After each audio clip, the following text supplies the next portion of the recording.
Bienvenue sur Top Invest, la chaîne des tops d'investissement. Ici, on parle essentiellement d'entreprises de qualité. Aujourd'hui, on va parler d'une entreprise extraordinaire. Déjà, premièrement, notez ceci, Copart Inc. Prenez, notez, mettez dans la watchlist avant même qu'on ne commence. D'accord? Parce que ici, c'est une entreprise extraordinaire. Je vais juste vous donner qu'est-ce que Copart fait ici. Donc, Copart, c'est un vendeur de voitures. Enfin, c'est même pas un vendeur, mais il facilite la vente de voitures d'occasion.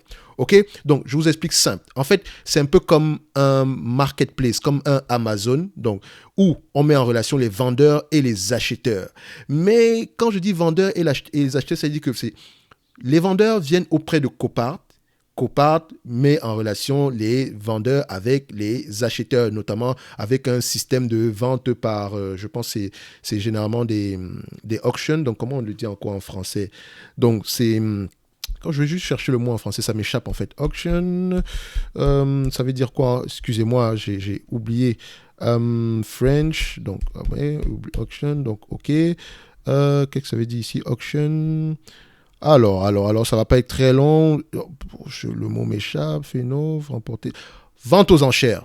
Voilà, ça m'échappe, ça peut m'arriver, pardon, excusez-moi. Donc, c'est pas que je suis trop anglophone, je parle même pas anglais d'ailleurs. Donc, vente aux enchères. Donc, en fait, c'est un système de vente aux enchères. Et il a une particularité, c'est que la majeure partie des voitures vendues par Copart, en fait, ce sont les assureurs qui ramènent les voitures à Copart. Les assureurs, les compagnies financières, les organisations à but non lucratif. Donc, c'est en majorité parfois des voitures déjà endommagées sur le plan des assureurs. Donc, si vous avez une voiture, par exemple, vous avez fait un accident, on vous a cogné à l'avant de la voiture et que l'assureur vous dit que, OK, perte totale, en fait, vous pensez que l'assureur, en réalité, va payer de l'argent sur la voiture? Non. Elle va revendre cette voiture-là à des spécialistes, par exemple, des garages, à des personnes privées ou bien même des entreprises à la fin de la journée. Mais comment est-ce qu'elle fait pour vendre cela? Il va falloir qu'elle achemine la voiture dans un parc, par exemple, dans une unité d'entreposage, afin qu'on puisse remettre la voiture au goût du jour pour pouvoir la revendre. Donc, notamment en prenant en considération la valeur, etc. Donc, c'est ce que Copart fait. Donc, il donne ce service-là, que ce soit du niveau du transport ou vers le consommateur final. Donc, ils ont à peu près généralement des grands parcs sur lesquels sont entreposées plusieurs voitures dans différentes régions. Donc, la relation qu'ils ont avec les compagnies financières, les compagnies d'assurance est très importante pour elles. D'accord? Donc, ça permet, les compagnies financières, ça leur permet de revendre leurs voitures avec le meilleur prix possible. D'accord? Et Copart ici se charge généralement du transport, etc. Et il facture juste le service à la compagnie d'assurance. OK? Plus une commission lors de la vente. Donc, le business de Copart, c'est du béton. Entre parenthèses, elle se permet également de vendre certaines voitures d'occasion quand l'opportunité le permet de le faire. Donc, Copart, quand on arrive, rapidement, c'est ce que fait l'entreprise. C'est ce que fait l'entreprise rapidement. Donc, quand on arrive ici, nous avons une entreprise qui a une croissance à peu près de 10% en moyenne sur les dernières années. Donc, quand vous allez voir ici à peu près sur les 10 dernières années ici, c'est à peu près une croissance de 12%. 5 dernières années, c'est 16%. Et par rapport à l'année précédente, c'est 22%. Attention. Ici, il faut prendre en considération une chose. La période de la pandémie a permis à l'entreprise de gagner beaucoup d'argent en termes de revenus. Je dis bien en termes de revenus. Ça ne veut pas dire qu'elle n'avait pas déjà cette croissance avant. La pandémie, c'est avant 2019. Donc, vous voyez qu'avant 2019, on avait déjà des revenus exceptionnellement élevés. D'accord? Une croissance de revenus qui était exceptionnelle. Donc, en termes de chiffres, ici, ça donnait combien? En termes de chiffres, ici, sur les 10 dernières années, on a 11% de croissance. Donc, 10 dernières années ici. Alors, ici, excusez-moi. Donc, sur les 10 dernières années, on a à peu près 11% de croissance. Donc, je ne sais pas pourquoi il me marque ici. Sur ce système-ci, on marque à peu près 16%. Mais vous pouvez le calculer de vous-même. L'essentiel ici, que vous voyez qu'on a de la croissance. Sur les 5 dernières années, on a à peu près quelque chose comme 16% de croissance, 13% de croissance par là. Et sur les 3 dernières années, on a 15% de croissance. Donc, on a une croissance assez élevée sur les dernières années. OK? Donc, ça, c'est en prenant en considération 2021, bien sûr. 5 dernières années, c'est 16%. 3 dernières années, c'est 14%. Alors que ce logiciel-ci, il me marque combien? Il me marque à peu près des chiffres un peu plus optimistes que ça. Dans tous les cas de figure, on est dans cette tendance-là. 11, que ce soit 11, 12 ou bien 16, on est en pleine période de croissance. La pandémie est arrivée. Et ce qu'on a eu ici, c'est qu'on a eu une croissance, non seulement en termes de revenus, un tout petit peu plus élevée que la moyenne, mais également une augmentation soudaine des marges. Et c'est ça qui est intéressant. Donc, Ici, nous avions une entreprise qui avait déjà des marges élevées. D'accord? Des marges élevées. Donc ici, avec la pandémie, ceci a permis juste d'avoir une chose. On a eu des marges un tout petit peu plus élevées que d'habitude. Avant, on avait l'habitude d'avoir 45% en termes de marge brute. Et ici, on a juste eu aux alentours de 50%. Et également, le revenu supplémentaire n'a pas entraîné des charges supplémentaires, ce qui nous a permis d'avoir des marges nettes supplémentaires. Donc, les marges sont de plus en plus élevées quand les revenus sont de plus en plus élevés, ce qui n'entraîne, alors que ça n'entraîne pas des dépenses supplémentaires. Or, vous constatez ici que d'habitude, on avait des marges, des marges nettes aux alentours de 20% par là. Mais à partir de 2017-2018, on a commencé à avoir des marges de 25%. Actuellement, on a des marges de près de 35%. 34-35% par là. Donc, les marges nettes sont de plus en plus élevées parce que les revenus sont de plus en plus élevés. Donc, les dépenses opérationnelles sont de moins en moins élevées.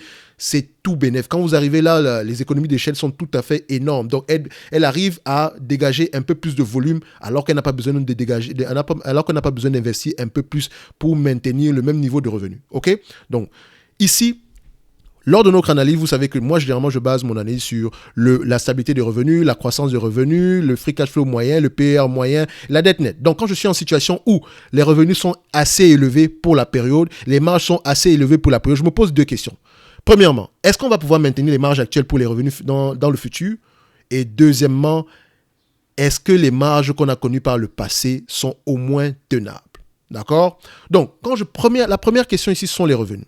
Les revenus actuels sont, en termes, les analystes ici attendent aux alentours de 4 milliards, aux alentours de 3 milliards 500 pour cette année et 3 milliards 700 pour l'année prochaine. Simple, je prends les marges de cette année, les revenus de cette année attendus cette année, c'est tout à fait possible d'avoir 3 milliards 500 en termes de revenus. Et déjà, pourquoi est-ce qu'ils ont eu des revenus élevés cette période-ci? C'est parce qu'il y a une pénurie en termes la pénurie en termes de semi-conducteurs a entraîné des retards en termes dans le secteur de l'automobile. Et ceci a entraîné des volumes élevés en termes de ventes dans le secteur des occasions. Donc, les voitures d'occasion sont devenues de plus en plus attrayantes. Donc, le prix a augmenté. Donc, ce qui permet à Copart de faire de l'argent. Mais, la question qu'on se pose, vu qu'on sait que c'est une situation temporaire, est-ce que Copart va au moins pouvoir maintenir les marges actuelles? C'est ce qu'on va se poser. Donc, ici, au niveau de la croissance, je prends 10% de croissance en termes de revenus. Je ne prends pas 16, 13%, je prends 10%. J'essaie de me protéger. Les free cash flow, je prendrais 25%. D'accord? La période c'est la moyenne et 30%, c'est ce qu'on a présentement. Les PER, nous avons une entreprise ici qui est de croissance. Donc, le marché aura tendance à payer des PER assez élevés. Donc, je prendrai 20, 22, 25 avec une préférence pour 20, 22 à 25 fois les bénéfices. La dette nette, il n'y en a juste pas. La qualité de dividende ici, est-ce que c'est une entreprise qui verse un dividende en date d'aujourd'hui? Nous n'avons pas de dividende. Et c'est une bonne chose parce que c'est une compagnie de croissance. Mais on doit réfléchir ici en termes de yield on cost. D'accord? Donc, en date d'aujourd'hui, si elle vous reverse un dividende en prenant en considération les free cash flow actuels, qu'est-ce que ça va représenter? Donc, c'est très important. C'est comme ça que quelqu'un qui investit dans les dividendes devrait réfléchir. D'accord? Donc, quand on arrive ici au niveau de l'entreprise, donc j'ai mes PER, j'ai mon revenu, j'ai ma marge de bénéfice net ici. Donc, qu'est-ce que ça va me donner? Ici, c'est PER, 20, 22, 25. Ici, au niveau des revenus, 25% des revenus de 3 milliards 500, ça donne combien? Donc, 3 milliards 500, 25% de ce montant-là, ça donne combien? Ça donne ici 875 millions. Donc, je prends 875 millions ici, je le colle là et je le mets sur tous nos PER ici. Tous nos multiples. Donc, si on a des multiples de 20 fois les bénéfices, 875 millions ici, ça fait 17 milliards 500, plus la dette nette, plus le cash net ici, parce qu'on a du cash net. Hein. Donc, divisé par le nombre d'actions, ça donne ici 78 $ l'action. 22 fois les bénéfices, ça donne 85 $ l'action. 25 fois les bénéfices, on est à 97 $ l'action. Actuellement, ici, on cote à combien? On cote à 115, 116 $ l'action. OK. Donc, on se dira qu'en date d'aujourd'hui, par rapport à ce que moi j'ai de préférence, d'accord, notamment aux alentours de 22, 25 fois les bénéfices, je dirais que le prix actuel est correct. Et je n'ai même pas encore pris en considération la croissance ni l'augmentation des marges. OK? On va faire simple, un jeu très très simple. Je vais vous montrer la partie optimiste présentement. Je prends 22 fois les bénéfices. C'est ma partie optimiste. 22 fois les bénéfices, c'est stationnaire ici. On va se dire qu'on est à 85 $ l'action, 86 $ l'action. Maintenant, je vais prendre une croissance des bénéfices de 10% sur les 5 prochaines années. Ça vous donne combien ici? Croissance des bénéfices de 10% sur les 5 prochaines années, ça vous donne combien? On va ici à 875, d'accord? Multiplié par 1.1 ici fois 5.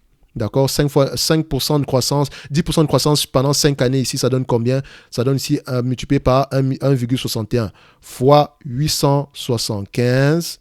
Ça donne ici 1 milliard 410. D'accord? Donc, je mets ici 1 milliard 410. 410, je l'arrondis. À 22 fois les bénéfices, ça va nous donner une valorisation aux alentours de 135 dollars l'action. Donc, sans croissance, on est à 85 dollars l'action. Avec une croissance de 10% minimum sur les 5 prochaines années, avec les mêmes marges de 25% ici, à 22 fois les bénéfices, on est à 135 dollars l'action. Maintenant, si je prends en considération des marges de 30% de marge bénéficiaire, croissance de bénéfices de 5% ici sur les 5 prochaines années, d'accord? Combien est-ce que ça va ici? Je prends ici 3 milliards 500. 30% de ce montant-là, c'est ceci. Multiplié par un revenu croissant de 10% sur les 5 prochaines années, ça revient ici à multiplier par 1,61. D'accord? Ça donne ici 1 milliard 690,5. D'accord?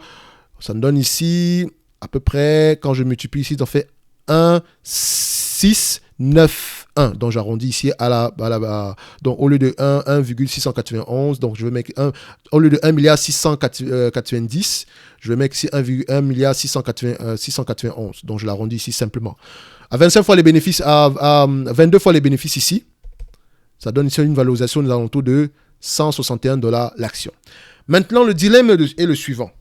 S'il n'y a pas de croissance, à 22 fois les bénéfices, avec une marge de 25%, on est à 85 dollars l'action. S'il y a de la croissance, toujours avec des marges de 25%, un PER de 22, ça nous donne 135 dollars l'action. S'il y a de la croissance de 10%, avec des marges de 30%, au moins, on aura, à 22 fois les bénéfices, on obtient 161 dollars l'action. Où est-ce que je vais me situer? J'ai une préférence ici pour 10% de croissance, à 22 fois les bénéfices, avec des marges d'au moins 25%. Pourquoi? Parce que c'est ce qu'on a eu par le passé. Je me protège en le disant. Tout en sachant que l'entreprise peut garder, les marges actuelles sont totalement tenable. D'accord? Parce qu'elle a un très, très bon business model. Elle devient essentielle pour des entreprises comme des entreprises pour les assureurs. OK? Elle devient essentielle pour les compagnies financières. Ici, ce n'est pas des particuliers qui vont aller revendre leur voiture. Non. C'est essentiellement des compagnies, donc c'est du business to business. D'accord? Donc, au niveau de l'approvisionnement, c'est du business to business et au niveau de la revente, c'est du business to consumer. Donc, à la fin de la journée, c'est comme ça que moi, je vois ça. Donc, elle a de fortes chances de pouvoir garder les marges actuelles. Et le business ici des voitures d'occasion aux États-Unis est un business assez fragmenté. D'accord? Et Copart se retrouve dans une niche sur laquelle elle domine littéralement. Donc, je vais vous dire une chose ici. Nous avons une opportunité d'investissement pour les plus téméraires. D'accord? Mais ne vous voilez pas la face. Les revenus vont peut-être la vélocité des revenus en termes de croissance ici va peut-être diminuer pour les 2 prochaines années. Mais nous avons un business ici qui a la capacité de croître d'au moins 10% en moyenne pour les 5 prochaines années, minimum. Donc, si on a une croissance supplémentaire depuis le 10%, c'est bonus. Si on réussit à avoir des marges supplémentaires des marges supérieures à 25%, c'est que du bonus. Mais faites vos propres recherches. Nous avons une entreprise de qualité ici. Maintenant, en termes de yield on cost, si c'est une entreprise qui vous reverse la totalité des free cash flow en termes de dividendes, prenant en considération votre prix actuel. Le prix actuel. Donc, si on vous reverse le 875 millions ici, divisé ici par 27 milliards 600, d'accord? Ça, c'est le prix actuel. Vous avez un yield on cost de 3%. C'est rien du tout. 3%, c'est rien. Mais maintenant, s'il y a de la croissance, donc ça revient ici à, quand il y avait de la croissance ici, ça fait 1,41. Donc, on revient ici à 1,41. Donc, je vais juste prendre ici la capitalisation boursière actuelle divisée ici par 27 milliards 600. Ça revient ici à un rendement de 5%.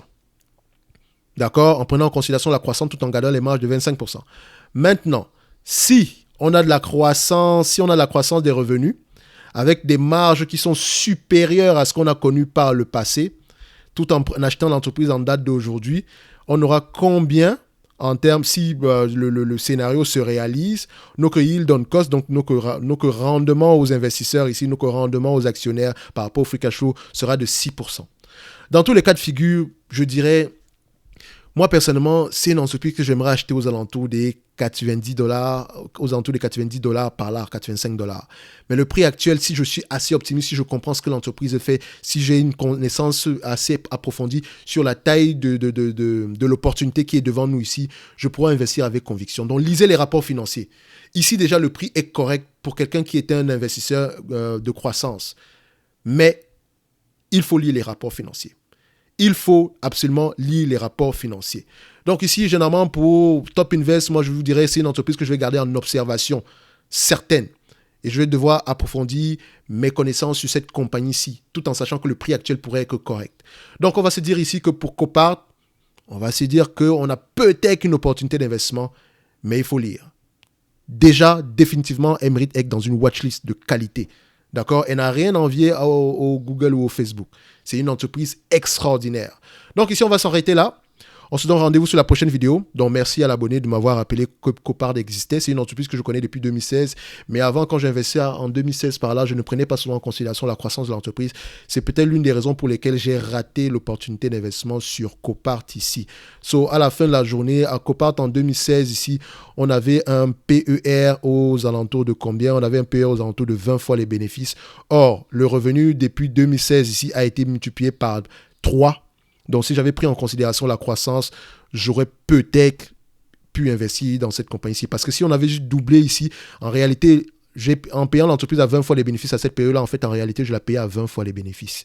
En réalité. Parce que ma marge nette ici, à cette période, était de $220. Et 5 ans plus tard, cette marge nette-là se situe peut-être, est supérieure à $220. Donc, elle est aux alentours de, 5 ans plus tard, c'est 2021, elle est aux alentours de 900 millions. Donc, presque 4 fois le prix payé ici. Donc, mon PER en réalité aurait été aux alentours de 5 fois les bénéfices en réalité.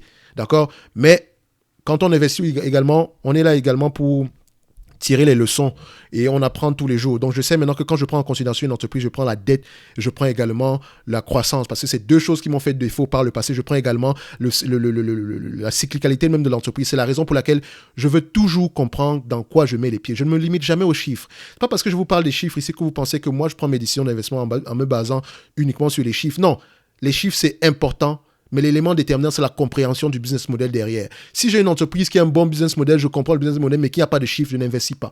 Si j'ai une entreprise qui a de bons chiffres, mais que je ne comprends pas le business model, je n'investis pas. Si j'ai une entreprise dont les chiffres sont impressionnants et que je comprends le business model, j'investis uniquement. Et si, en plus de cela, il y a un mode, donc c'est-à-dire que des avantages concurrentiels énormes, j'investis massivement. Donc, Copart ici pourrait être intéressante. D'accord? Allez faire vos propres recherches et on se donne rendez-vous sur la prochaine vidéo. Merci.